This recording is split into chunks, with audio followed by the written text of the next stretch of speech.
Welcome to part 2 of my coverage of Sega Genesis movie games.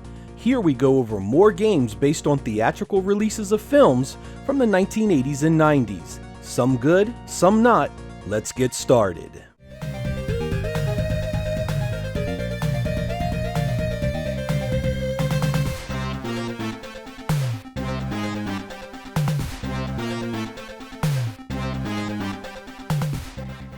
The story behind 1991's Fantasia is quite strange. It was said that the Walt Disney Company had licensed out the IP for a game without the knowledge of Roy Disney, who was under a personal promise to his Uncle Walt to never have Fantasia remade in any manner. Disney then requested that Sega pull all copies of the game at retail and cease its production, actually paying Sega back for all the development, advertising, and physical copies lost. This story would be supremely interesting had it not been a complete and utter shitshow of incompetence orchestrated by Sega of America. It was released broken and damn near unplayable by all but the most dedicated players. Hit detection is a joke, the music is atrocious, and the difficulty is absurd for a game clearly aimed at young children. Only its visual stylings offered any real positives, but when a game is so bad that those that made it admit that it's unplayable, there isn't much else that needs to be said.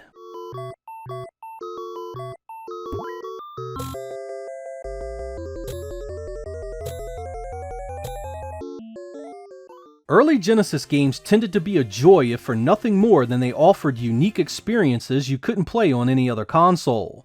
1990's Ghostbusters was one such game, developed by Compile and Sega R&D 2. Unlike the Sega Master System game, this is a side-scrolling action platformer that has the guys exploring various places to find the head ghost in charge and get rid of him. The pleasant presentation is colorful and sounds good, with easy play mechanics that anyone can enjoy. It isn't a particularly deep game, but has everything else it needs to be fun.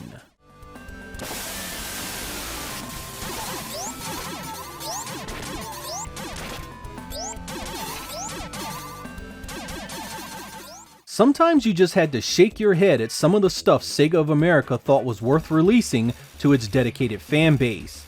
Few games sum up that very thought better than 1992's Home Alone.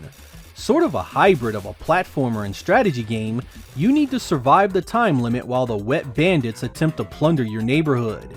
You get all sorts of weapons and traps, but unfortunately none of it is fun. The entire game is just one long exercise of slowing down the idiotic AI bad guys, who fall for every trick you have repeatedly and without fail. I can see younger players digging this simplicity, but for most of us, this travesty of a license will see you last 5 minutes and move on. Sadly, Sega tried again with Home Alone 2 Lost in New York, another shallow platformer with poor mechanics. Everything here is uninteresting, just as bad looking, and set in a world where even holiday travelers are out to kill you. Its awful gems-fueled audio hamstrings it further, a terrible game that makes the first one look like a rock star.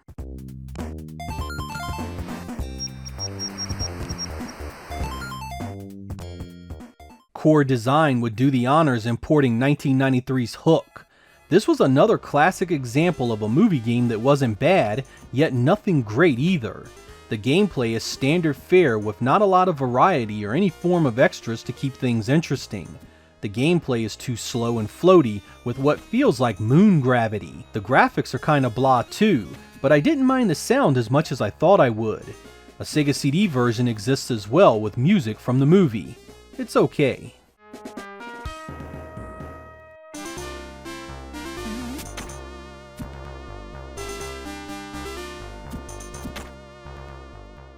(1992's) Indiana Jones and the Last Crusade had both US Gold and tier text behind it, so you just had to expect something truly awful. And not surprisingly, it turned out as bad as licensed games could get. It doesn't look that great, sounds bad, and everything took way too many hits to kill.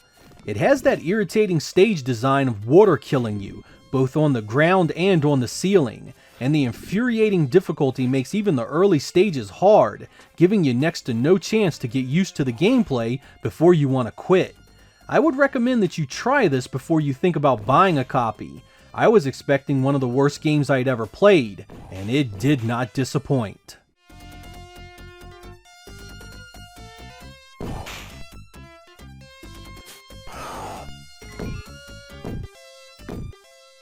Mid-1995 would bring yet another adaptation of a Sylvester Stallone vehicle, Judge Dredd. Acclaim would publish this probe-developed joint, and similar to Demolition Man, this isn't so bad a game. Run-and-gun action is the order of the day, and large levels give you plenty to explore and shoot at. Unfortunately, enemies take way too much to kill, and it lacks any real variety in the things you do.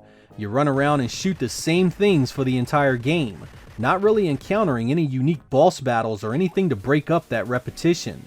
The animation and visual style does win at some points in the positive column, but this one still ranks just above average for a movie tie-in game, and well below the better games on the system.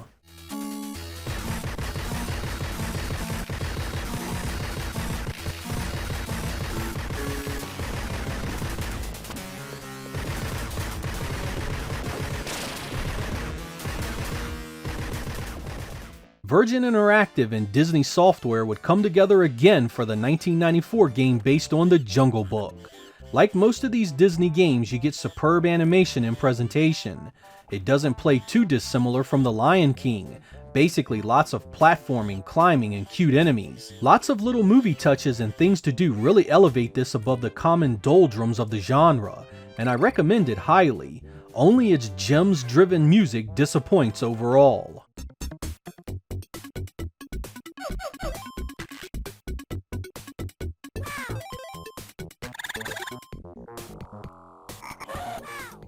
Sega scored the rights to Jurassic Park during the Genesis era, releasing the Blue Sky Software vision of the IP in 1993. It's a side-scrolling action game that has a pretty steep difficulty, though the animation and locations look fantastic. It's a good game if you can stomach the challenge. There was a direct sequel to this called Jurassic Park Rampage Edition a year later with a brand new story and many gameplay and visual tweaks. The Sega CD version was radically different, instead opting for a point-and-click adventure over the mechanics you see here. Sega wasn't done with the IP either, also scooping up the rights to The Lost World, the sequel to Jurassic Park, and releasing it in late 1997. Appaloosa Interactive would be at the helm of this one, giving us a top-down action game nothing like the previous efforts. It does look pretty good for what it is, and the gameplay isn't bad, giving a solid variety of vehicles and bonus stages to mess around with. Sega released radically different versions of this on the Saturn and Game Gear as well.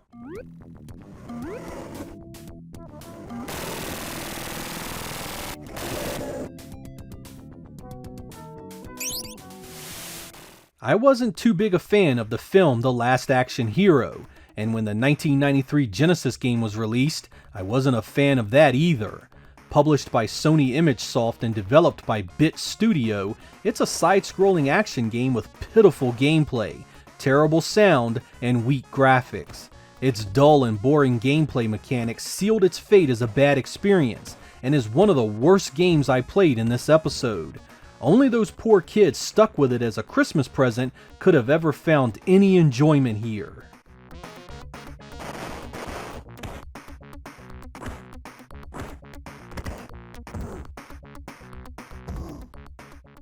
(1994's The Lawn Mower Man was a hell of an interesting game. Published by Time Warner and developed by Tech London, it uses an incredible forward-scrolling engine that is buttery smooth and nothing short of jaw-dropping for a machine that has no dedicated hardware to pull it off. Some of these stages have you simply avoiding stuff, and others have shooting elements to deal with. There's even some vehicle-based stuff and side-scrolling shoot-'em-up stages to add impressive variety. While there are some gameplay issues with difficulty, you can't help but be impressed by this. It really did try and pull off something new, and I recommend it on that strength alone. There's a Sega CD version of this, but it's a completely different game and nowhere near as good.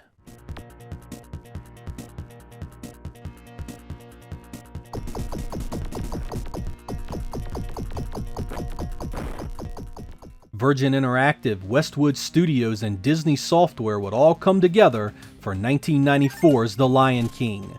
Play as Simba as you go from a playful cub to looking to avenge your fallen father. This is a really easy to pick up and play platformer with solid animation and stage graphics. There are a few spikes in difficulty here that will make it rough on the average gamer, but a good game nonetheless. Every time I see this, I can't help but to think how awesome it could have been on the Sega CD. Full movie soundtrack, fully animated opening and ending, and some cool scaling stages to add a bit more gameplay in there, and we'd have had a winner.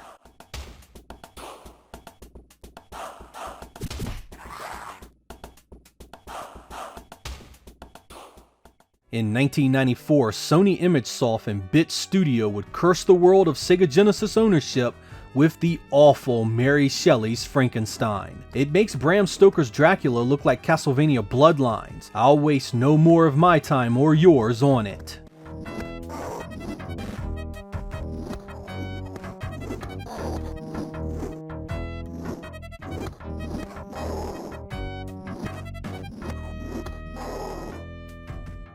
Believe it or not, 1990's Michael Jackson's Moonwalker was based on a film released a few years prior. That film was a collection of short stories, and the Sega Genesis game here was an adaptation of the smooth criminal portion of that film. It's a side-scrolling action game that has you rescuing children from the evil Mr. Big. Everything about the gameplay here is simple as hell. Stages repeat multiple times, and outside of some quirky dance music, you'll be doing the same stuff over and over. This is one of those games where you had to be there at the time to understand its appeal. Michael Jackson had been the world's biggest pop star at the time, yet untouched by the controversy that would dog his career soon after. It was loaded with style, and his mere inclusion elevated its status.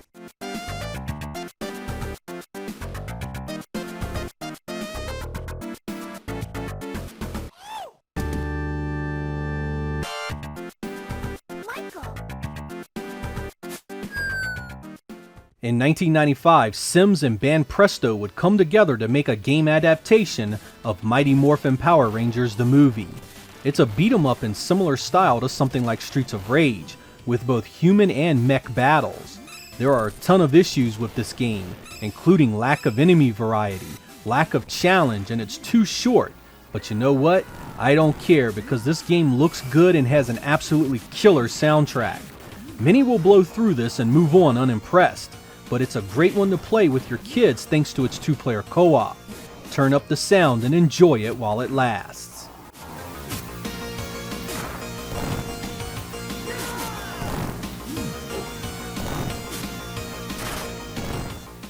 No Escape was a 1994 release by Sony ImageSoft and Bits Corporation.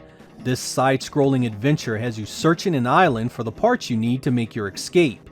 Like the other games done by Bits, this one isn't very good either. The repetitive music alone is enough to have you reaching for the power switch after 10 minutes. Slow attacks, awful stage design, and boring gameplay seal this game's fate.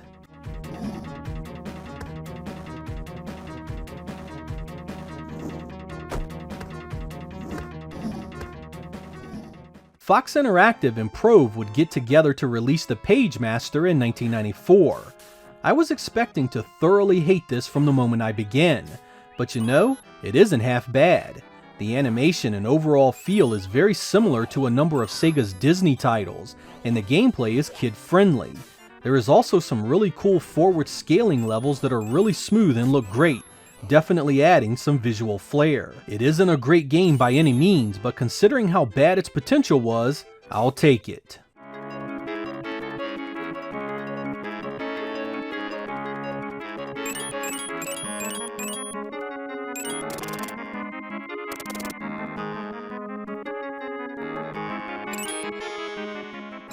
Funcom and Disney Interactive would do 1996's Pocahontas. One of the most beautiful 16-bit games you'll ever see, this effort drips with style and personality. The animation alone is worth high praise, but the environments are equally gorgeous. There's lots of variety here in the gameplay too. Stealth, multiple characters to play as, and puzzle elements keep things fresh, and I was only really let down by the sound and music, which is yet again powered by the frequently terrible GEM sound driver.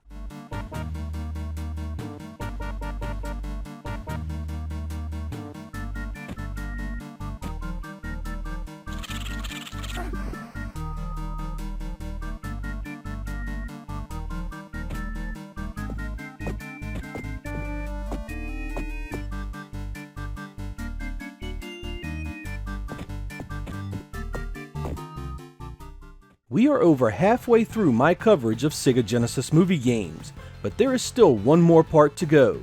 Look for the link to the third and final part in the description.